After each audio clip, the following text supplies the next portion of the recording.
আসসালামু আলাইকুম রহমতুল্লাহ। মারিয়া ব্লগ স্টোরিতে সবাইকে স্বাগতম। আশা করি আপনারা অনেক ভালো আছেন। আলহামদুলিল্লাহ আমি অনেক ভালো আছি। এত সুন্দর একটি জুসি মাগুর মাছের ভুনা আপনাদের সামনে নিয়ে এসেছি, যা খুব সহজে ঘরে থাকা অল্প উপকরণে আপনারা বাসায় রান্না করে নিতে পারবেন। এভাবে রান্না করার জন্য অবশ্যই চ্যানেলটি সাবস্ক্রাইব করে পাশে থাকবেন এবং বেল আইকনটি অন করে রাখবেন। লাইকটি দিতে ভুলবেন না। ভুনা করার জন্য আমি নিয়েছি কয়েক পিস মাগুর মাছ। এই মাছটি কেটে ধুয়ে সুন্দর করে রেডি করে নিয়েছি। এখন লবণ এবং হলুদ দিয়ে সুন্দর করে মাখিয়ে নেব। বন্ধুরা, আপনারা যারা নিত্য নতুন রান্নার ভিডিও পেতে চান অবশ্যই আমার চ্যানেলটি সাবস্ক্রাইব করে পাশে থাকবেন।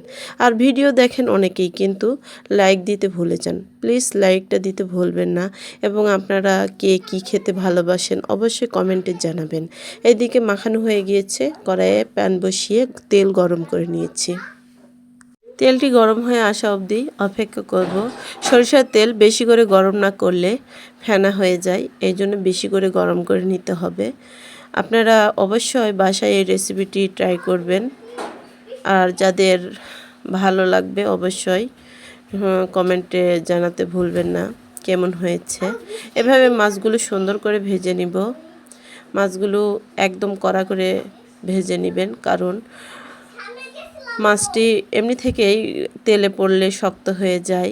আর মাছটি ভাজার পর যখন ভুনা করবেন অবশ্যই খেতে অসাধারণ একটা টেস্ট আসে। আপনারা অবশ্যই এইভাবে উল্টিয়ে পাল্টিয়ে মাছটি সুন্দর করে ভেজে নেবেন।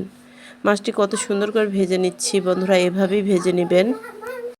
মাছটি সুন্দর করে ভেজে নেওয়া হচ্ছে। এই যে আমার মাছ ভাজা হয়ে গিয়েছে, এখন উঠিয়ে নিব। মাছটি উঠিয়ে নিলাম। কত সুন্দর মাছটি ভেজে নিয়েছি। এখন ওই তেলের মধ্যে দিয়ে দিব রসুন এবং পেঁয়াজের কুচি। রসুনগুলো কোয়া করে নিয়েছি। এভাবে রান্না করলে খেতে অনেক ভালো লাগে। আর এখানে মশলা বানানোর জন্য হলুদ, লবণ, গুঁড়ামরিচ এবং আমার সিক্রেট মশলাটি দিয়ে সুন্দর করে পেস্ট করে নিচ্ছি। এভাবে মশলা বানালে মশলার পরিমাণটা বোঝা যায়। এই যে আগে থেকে ভেজে নেওয়া পেঁয়াজের মধ্যে দিয়ে দিলাম। এখন সুন্দর করে কষিয়ে নেব। এভাবে কষিয়ে নিব, আবার একটু পানি দিয়ে সুন্দর করে কষিয়ে নিব। এভাবে বারবার কষিয়ে নিলাম। আর তরকারির টেস্টি বাড়ানোর জন্য আপনারা চাইলে 1 চামচ চিনিও দিতে পারেন, আমি দিয়েছি। এখন কষিয়ে নেওয়ার পর দিয়ে দিলাম ভেজে রাখা মাছগুলো। দেখুন কত সুন্দর একটা কালার এসেছে।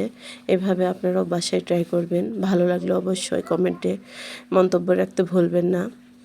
এভাবে কিছুক্ষণ কষিয়ে নেওয়ার পর একটু পানি দিয়ে সুন্দর করে 15 মিনিট কষিয়ে নেবেন, তাহলে রেডি একদম জুসি মাগুর মাছের ভুনা। এখানে শেষ করছি। আল্লাহ হাফেজ।